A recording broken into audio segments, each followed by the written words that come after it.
કોણ ભારતનું બંધારણ. બંધારણનો અર્થ. સારાંશ.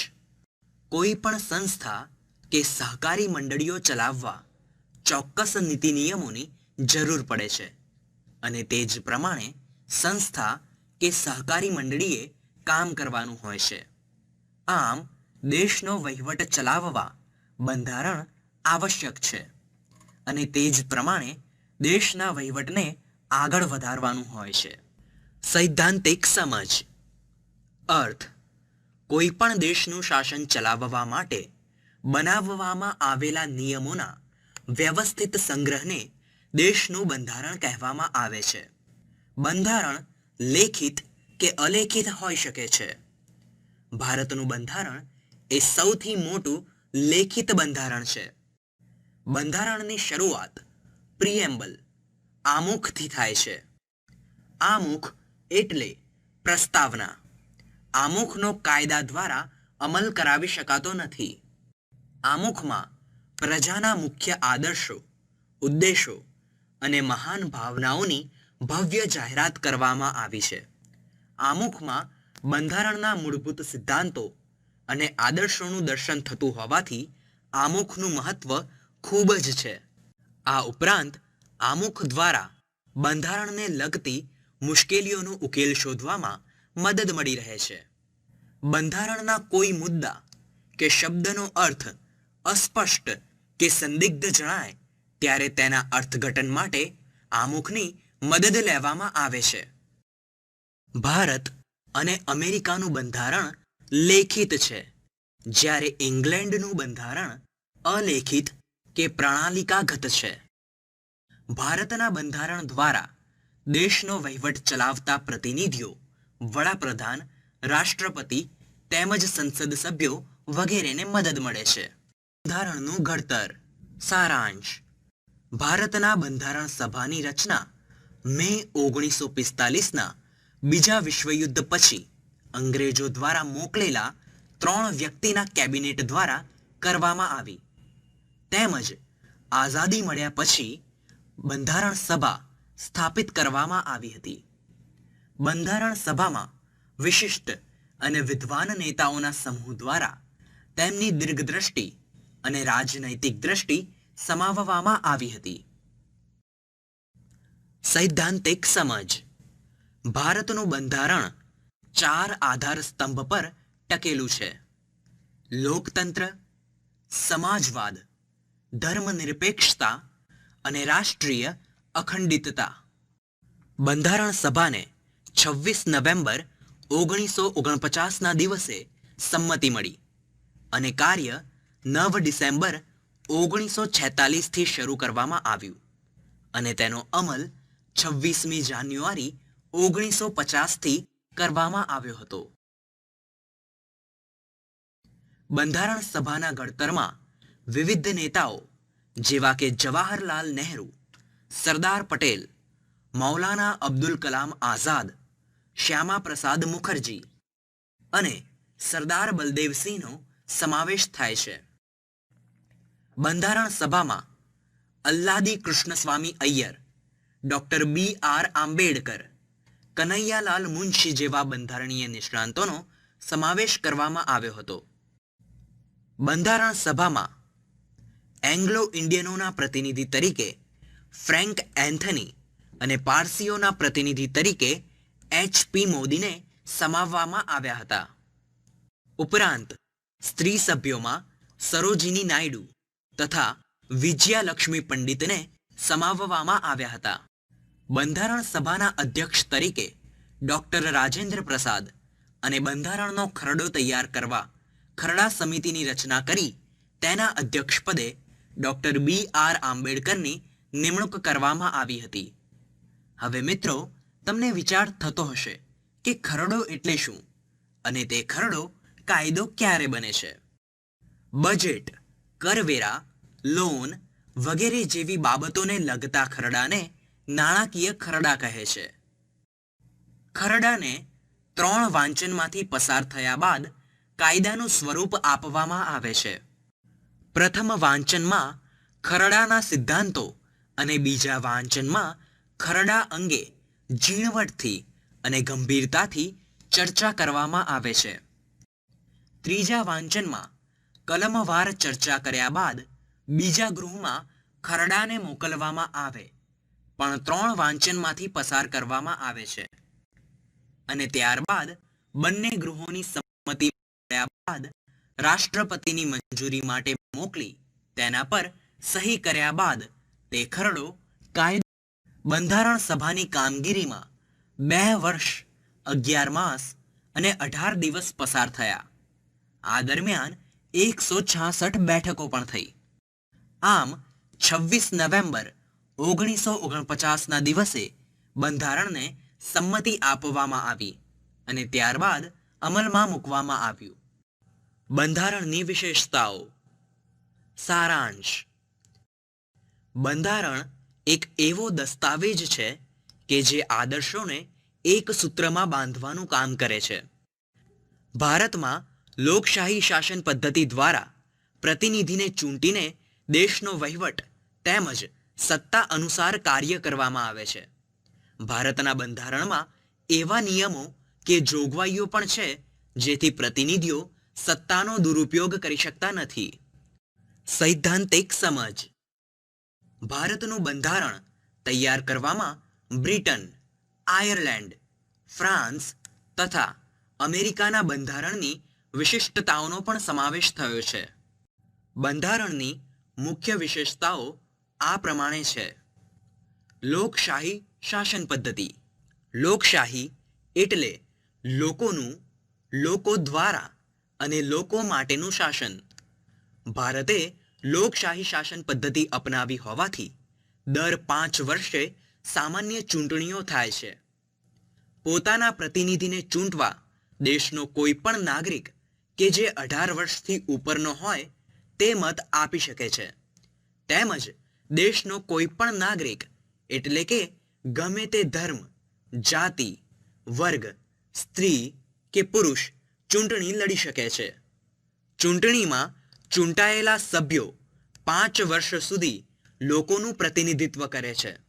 સ્વતંત્રતા એ મહત્વનું પાસું હોવાથી દરેક નાગરિકને વિચાર, વાણી, અભિવ્યક્તિ અને ઈચ્છા અનુસાર ધર્મ પાળવાની સ્વતંત્રતા છે. બિનસાંપ્રદાયિકતા. ભારત એક બિનસાંપ્રદાયિક અથવા ધર્મનિરપેક્ષ એટલે કે સેક્યુલર અને પ્રજાસત્તાક દેશ છે. બિનસાંપ્રદાયિક એટલે એવું રાજ્ય કે જેની સ્થાપના કોઈ પણ ધર્મ કે સંપ્રદાયના પાયા પર કરવામાં આવી ન હોય, તેમજ રાજ્યનું શાસન કોઈ સંપ્રદાયની માન્યતાને આધારે કે સંપ્રદાયના કોઈ પણ બીજા નાગરિક વચ્ચે ભેદભાવ કે પક્ષપાત રાખીને કરવામાં આવતું ન હોય. આપણા બંધારણમાં દરેક નાગરિકને ધર્મ કે સંપ્રદાય સંબંધી એટલે કે પોતપોતાના ધર્મ પાળવાની માન્યતા અને તેનો પ્રચાર અને પ્રસાર કરવાની સ્વતંત્રતા આપવામાં આવી છે, જેમાં કોઈ પણ બિનજરૂરી દખલગીરી કરી શકતું નથી. પ્રજાસત્તાક. ભારત એક પ્રજાસત્તાક અને ગણતંત્ર રાજ્ય હોવાથી રાજ્યની અંતિમ સત્તા ભારતના બધા નાગરિકો પાસે રહેલી છે. પ્રજાસત્તાક એટલે રાજ્યના વડા, રાષ્ટ્રપ્રમુખ, વંશ પરંપરાગત અમુક કુટુંબની વ્યક્તિ ન હોય એટલે કે તેઓ લોકો દ્વારા પ્રત્યક્ષ કે પરોક્ષ રીતે ચૂંટાયેલ હોય. ભારતની લોકશાહી શાસન પદ્ધતિ મુજબ દેશની રાજ્ય વ્યવસ્થા વિશિષ્ટ હકો ધરાવતા કોઈ ચોક્કસ વર્ગના હાથમાંથી રાજ્યતંત્રના તમામ હોદ્દાઓ ધર્મ, જાતિ કે સ્ત્રી પુરુષના કોઈ પણ ભેદભાવ વગર કોઈ પણ નાગરિક માટે માન્ય રહે છે. સંઘ રાજ્ય. ભારત એક સંઘ રાજ્ય છે એટલે કે જુદા જુદા ઘટક રાજ્યોનો બનેલો સંઘ કે જેમાં કાયદા ઘડવા માટે કેન્દ્રના, રાજ્યના અને સંયુક્તના વિષયોની યાદી નક્કી થયેલી છે. આ માટે 2 પ્રકારોની સરકારની રચના કરવામાં આવી છે. 1 સંઘ સરકાર અને 2 રાજ્યની સરકાર. દેશના મહત્વના કાર્યો અને સત્તાઓ સંઘ સરકાર એટલે કે કેન્દ્ર સરકારને સોંપવામાં આવે છે. સંઘ એટલે કે કેન્દ્ર સરકારના અંગો. સારાંશ. ભારતના બંધારણમાં કેન્દ્ર અને રાજ્ય સરકારોના અધિકારો અને કાર્યો નક્કી કરવામાં આવ્યા છે. તેમજ કેન્દ્ર સરકાર દ્વારા ઘડાયેલા કાયદા સમગ્ર દેશને બંધન કરતા રહે છે. તેમજ કેન્દ્ર અને રાજ્ય સરકારે ઘડેલા કાયદામાં મતભેદ ઊભો થાય તો તેમાં કેન્દ્ર સરકારે ઘડેલા કાયદાને જ પ્રથમ મહત્વ આપવામાં આવે છે. સૈદ્ધાંતિક સમજ. કેન્દ્ર સરકાર રાષ્ટ્રપતિ હેઠળ ધારાસભા એટલે કે સંસદ, કારોબારી અને ન્યાયતંત્ર. સંસદના બે ગૃહો, લોકસભા અને રાજ્યસભા. કારોબારીમાં વડાપ્રધાન અને મંત્રીમંડળ, જ્યારે ન્યાયતંત્રમાં સર્વોચ્ચ અદાલત. હવે જાણીએ વિગતે. ધારાસભા એટલે કે સંસદ. ભારતમાં સંસદ એ સર્વોચ્ચ સંસ્થા છે. ભારતની સંસદ બે ગૃહો, લોકસભા અને રાજ્યસભાની બનેલી છે. 1. લોકસભા. લોકસભાની ચૂંટણી માટે સમગ્ર દેશના વિસ્તારનું ભૌગોલિક અને વસ્તીના આધારે જુદા જુદા મત વિભાગોમાં થતા વિભાજનને સંસદીય મત વિસ્તાર કહે છે. લોકસભામાં એંગ્લો ઇન્ડિયન જાતિના વધુમાં વધુ 2 સભ્યોને રાષ્ટ્રપતિ નિયુક્ત કરી શકે છે. એંગ્લો ઇન્ડિયન એટલે માતા ભારતીય અને પિતા કે તેમના પૂર્વજો અંગ્રેજ હોય તેને એંગ્લો ઇન્ડિયન કહે છે. સંસદના કામકાજ માટે હાજર સભ્યોની ઓછામાં ઓછી સંખ્યાને કોરમ કહે છે. લોકસભા માટે 50 સભ્યોની સંખ્યા કોરમ માટે નક્કી કરવામાં આવી છે. 2. રાજ્યસભા. સંસદના ઉપલા ગૃહને રાજ્યસભા કહેવામાં આવે છે. દરેક રાજ્યને વસ્તીના ધોરણે બેઠકો ફાળવવામાં આવે છે. તેમજ રાજ્યોની વિધાનસભાઓના સભ્યો રાજ્યસભાના ઉમેદવારને મત આપે છે. એટલે કે પરોક્ષ પદ્ધતિથી ચૂંટણી થાય છે. ગુજરાતને ફાળે 11 બેઠકો ફાળવવામાં આવી છે. ભારતનો કોઈ પણ નાગરિક એક સાથે 2 ગૃહોનો સભ્ય થઈ શકે નહીં. એટલે કે જો તે બંને ગૃહોમાં ચૂંટાય તો એક ગૃહમાંથી તેણે રાજીનામું આપવું પડે. કારોબારી. કેન્દ્ર સરકારનું બીજું અંગ કારોબારી છે, જે દેશના કારોબાર ચલાવવાનું કામ કરે છે. સંસદ દ્વારા કાયદા ઘડવામાં આવે છે અને કાયદાનો અમલ કારોબારી દ્વારા કરવામાં આવે છે. વડાપ્રધાન, મંત્રીમંડળ એટલે કે પ્રધાનમંડળ. પ્રધાનમંડળ જ નહીં પરંતુ સમગ્ર દેશમાં સંસદીય પ્રણાલીમાં વડાપ્રધાનનો હોદ્દો અગત્યનો ગણાય છે. જેવી રીતે રાજ્ય સરકારમાં રાજ્યના મુખ્યમંત્રીનું સ્થાન ચાવીરૂપ છે, તેવી જ રીતે કેન્દ્ર સરકારમાં વડાપ્રધાનનું સ્થાન ચાવીરૂપ છે. સત્તા અને કાર્યો. વડાપ્રધાન સરકારની બધી કામગીરીથી રાષ્ટ્રપતિને અવગત રાખે છે. રાષ્ટ્રપતિ દ્વારા પ્રધાનોની નિમણૂક વડાપ્રધાનની સલાહ મુજબ જ થાય છે. પ્રધાનોને જરૂરી માર્ગદર્શન વડાપ્રધાન દ્વારા આપવામાં આવે છે. ન્યાયતંત્ર. દેશની જવાબદારી લોકોના હિત, કલ્યાણ, રક્ષણ અને વિકાસની છે. તેથી દેશનો વહીવટ યોગ્ય રીતે ચલાવવા માટે ચોક્કસ સિદ્ધાંતો, ધ્યેયો અને આદર્શોને આધારે બનાવેલ કાયદાનો અમલ કરવા માટે ન્યાયતંત્ર એક આગવું સ્થાન ધરાવે છે. મુખ્ય. સર્વોચ્ચ અદાલત. દેશની બધી અદાલતોમાં સર્વોચ્ચ અદાલતનું સ્થાન સૌથી ઊંચું છે. આપણા દેશની સર્વોચ્ચ અદાલત દિલ્હીમાં આવેલી છે અને તેનો આરંભ 28 જાન્યુઆરી 1950ના રોજ કરવામાં આવ્યો હતો. સર્વોચ્ચ અદાલતમાં મુખ્ય ન્યાયાધીશને મદદરૂપ થવા માટે અન્ય 25 ન્યાયાધીશની જોગવાઈ છે.